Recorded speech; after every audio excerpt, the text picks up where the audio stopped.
The new coronavirus is officially a pandemic, steadily spreading around the world.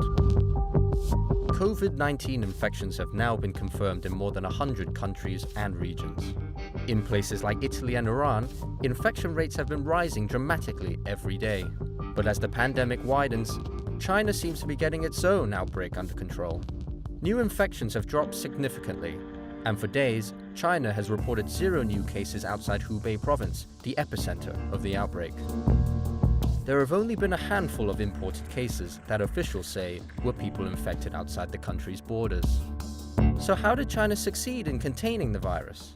China has taken one of the most ancient strategies for infectious disease control and rolled out probably the most ambitious and I would say agile and aggressive disease containment effort in history. Bruce Aylward led the team of experts from the World Health Organization that visited China to observe its response to the outbreak. He pointed out some key measures China took that gave it an advantage in the virus fight. One is simply China's misfortune of being the place the coronavirus crisis started.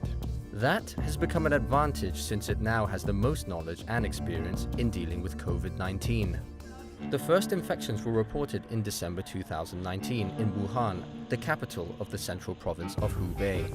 Many of the first patients had visited this seafood and live animal market, which is believed to be where the virus started spreading.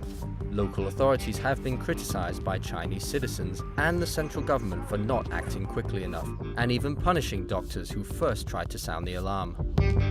But once reports of the virus and its spread made headlines, Chinese President Xi Jinping ordered resolute efforts to contain the virus. The government immediately took drastic measures. On January 23rd, Wuhan, a city of more than 11 million people, went into complete lockdown.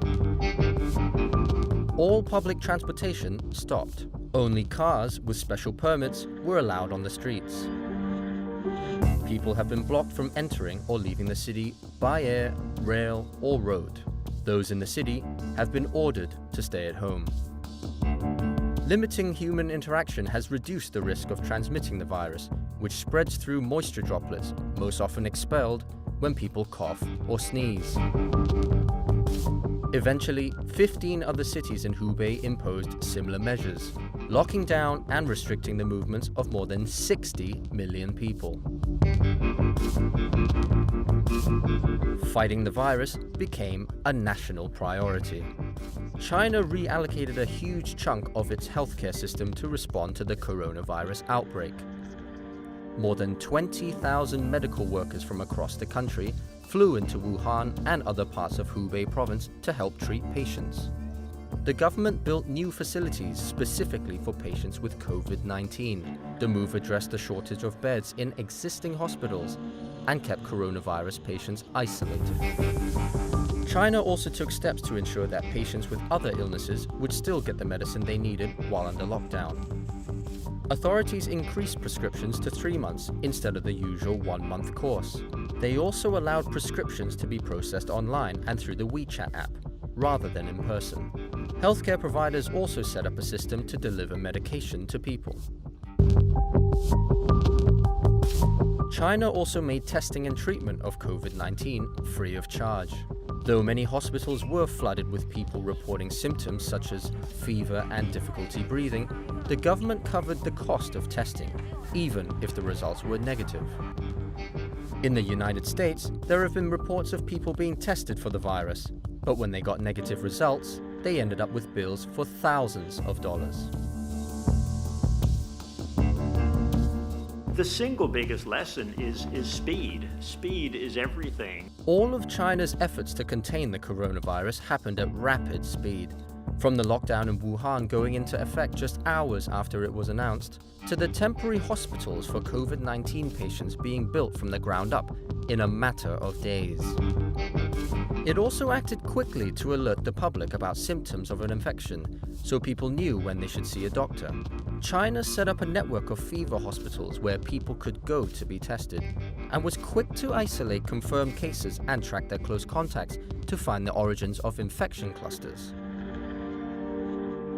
So, as some Western countries now debate their next steps in the pandemic, Today I am officially declaring a national emergency. global health experts say China's example shows us why time is of the essence. Because every day we stop to think about this disease and make decisions, should we do it or we not, this virus will take advantage and almost double the number of cases.